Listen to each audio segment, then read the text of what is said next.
প্রতিটা মা বাবাই তার ছেলে মেয়ে ছেলেদেরকে পড়াশোনা করানোর জন্য কঠোর পরিশ্রম করে যায়, তাদেরকে সফল বানানোর জন্য কঠোর হাড় ভাঙা পরিশ্রম করে যায়। কিন্তু কোনো ছেলে মেয়ে ছেলে সেসব পরিশ্রমের দাম দিতে জানে না, তারা তাদের কষ্টের মূল্যটাও বুঝতে চায় না। তো বন্ধু বলি শোনো, যদি তুমি সত্যিই তোমার মা বাবার কষ্টগুলোকে বুঝতে শেখো, তাহলে তুমি পড়াশোনাটা সঠিকভাবে করে যাবে। আর না হলে বন্ধু বান্ধবদের সঙ্গে আড্ডা মেরে ফুর্তি করে কাটিয়ে দেবে। তারা যে তোমাকে সফল বানানোর জন্য এত চেষ্টা করছে, তোমার পড়াশোনাটা যাতে ভালো হয় সেটা করানোর চেষ্টা করছে, তুমি কি সেটা আদৌ বুঝতে পারছো না? তারা যে দিন রাত এক করে কাজ করে যাচ্ছে এবং তোমাকে সফল মানুষ বানানোর জন্য উঠে পড়ে লেগেছে, সেটা কি তুমি বুঝতে পারছো না? তোমাকে সফল হবার জন্য তোমার মা বাবার থেকেও তোমার নিজের ইচ্ছাটা থাকা দরকার। তবে বন্ধু, তোমার যদি সত্যি এরকম ইচ্ছে থাকে, তবে আজকে ভিডিওটা শেষ পর্যন্ত দেখতে থাকো।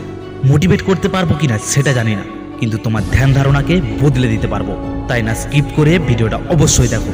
তবে শোনো, তুমি যে এই যে আজকে ফুর্তি করে ঘুরছো, তুমি যে সারাক্ষণ মোবাইল নিয়ে বসে থাকছো, আর ওইদিকে তোমার বাবা মা কঠোর পরিশ্রম করে তোমাকে মানুষ করার চেষ্টা করছে, তোমার সফল হওয়াটা দেখবো বলে বসে আছে, তবে তুমি কোথায় আছো?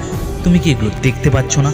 তবে বন্ধু, একটু পড়াশোনাটা করো, নিজের মা বাবার মুখে হাসিটা ফোটাও। যদি তারা দিন রাত এক করে কঠোর পরিশ্রম করছে, তুমিও দিন রাত এক করে পড়াশুনো করো। তারা যদি না খেয়ে তোমায় খাইয়ে পড়াশোনা করাচ্ছে, তবে তুমিও না খেয়ে পড়াশুনো করো। তবে এত সব শোনার আগে 1 মিনিট দাঁড়াও। বলছি, আমরা যতই চিৎকার করি, তোমার ইচ্ছে না থাকলে আমরা তোমাকে পড়াশোনা করাতে পারবো না। সেটা আমি হোক বা তোমার মা বাবা, সবার আগে তুমি ইচ্ছেটাকে নিয়ে আসো। তুমি একটা পরিকল্পনা করো, তোমার গোল কি, তুমি কি অ্যাচিভ করতে চাও, তোমার লক্ষ্য কি, সেগুলোকে সব ঠিক করো এবং নিজের পড়াশোনায় ডুবে যাও। তুমি বিভোর হয়ে যাও পড়াশুনো সবাই করতে চায়, কিন্তু পড়াশুনো সবাই করতে পারে না। কেন জানো? কারণ তাদের মধ্যে কোনো পরিকল্পনা নেই, তাদের মধ্যে কোনো গোল নেই, তাই তারা সব দিক থেকে পিছিয়ে আসে। একটু নিজেকে বদলাও, নিজেকে বদলিয়ে দেখো, তুমি পারবে, তোমাকে পারতেই হবে। কেন তুমি পারবে না? নিজের স্বপ্নটাকে রিয়েলাইজ করো, তুমি যেটা চাও সেটাকে রিয়েলাইজ করো, তোমার জীবনযাপন তুমি কিভাবে কাটাতে চাও সেটাকে রিয়েলাইজ করো। আর যখন তুমি ভাববে, আর সেগুলোকে ভাবার পর তুমি যে দেখবে যে তোমাকে কি করতে হবে, আর তুমি তখন দেখবে পড়াশুনো করবে এবং তুমি সফল হবার জন্য তুমি পড়াশুনোটাকে করে যাবে। বন্ধু, সুন্দর জীবন একটা সবাই চাই, কিন্তু সুন্দর জীবনটাকে গড়ে তোলার জন্য মানুষের পড়াশুনো অত্যন্ত জরুরি। একটা ছাত্র জীবনে একটা ছাত্রর পড়াশুনোটা অত্যন্ত গুরুত্বপূর্ণ জিনিস।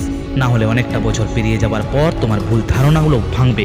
হয়তো তোমার কাছে অনেক সময় থাকবে, কিন্তু তুমি যে ক্লাসগুলোকে পেরিয়ে এসছো, যে পড়াশুনোকে পেরিয়ে এসছো, যে বইগুলোকে ফেলে এসছো, সেই বইগুলোকে, সেই পড়াশুনোগুলোকে তুমি ঘুরে পাবে না। তাই তুমি বর্তমানে এখন যে ক্লাসে আছো, যে পড়াশুনোটা করছো, সেটাকে জোর কদমে করো, নিজের নেশা দিয়ে করো। যেমন তুমি মোবাইল ঘাটার জন্য পাগলামি করো, সেইভাবে পড়াশুনো করো। বন্ধুদের সাথে আড্ডা দেবার সময় যতটা ফুর্তিতে থাকো, ততটা ফুর্তিতে পড়াশুনো করো। নিজেকে বারবার সকাল সন্ধ্যা একটাই প্রশ্ন করো, তুমি কি ঠিক করছো কি ভুল করছো, তুমি ঠিক করছো না ভুল করছো। তুমি যখন এই প্রশ্নের উত্তরটা পাবে, তখন তুমি দেখবে নিজে নিজেই তোমার পড়াশোনাটাকে চালিয়ে যাচ্ছ। তুমি ঠিক না ভুল তুমি নিজে নিজেই বুঝতে পারছো। বন্ধু, জীবন কারোর জন্য আটকে থাকে না, আটকে থাকে তোমার স্বপ্ন, তোমার স্মৃতি, তোমার আশা, তোমার আকাঙ্ক্ষা। সময় কারোর জন্য আটকে থাকে না, সময় অনবরত পেরিয়ে যাচ্ছে, আর তুমি তোমার জীবনকে ধ্বংসের দিকে ঠেলে দিচ্ছ। কেন বন্ধু, কেন? পৃথিবীর হাজার স্টুডেন্ট যদি নিজেকে সফল তৈরি করতে পারছে, তো তুমি কেন পারবে না? আশা করি তুমিও পারবে। শুধু তোমার নিজের মনের মধ্যে জেদ, সাহস, ইচ্ছা, ভরসা এগুলোকে নিয়ে আনো। আজকে তোমাকে যারা ধ্বংসের দিকে ঠেলে দিতে চাইছে, একবার ভেবে দেখো তারা কি তোমার আপনজন? মোটেই না। তুমি যদি সফল হও, তোমার বন্ধু বান্ধব, কুটুম, আত্মীয় স্বজনের থেকে তোমার মা বাবা সব থেকে বেশি খুশি হবে।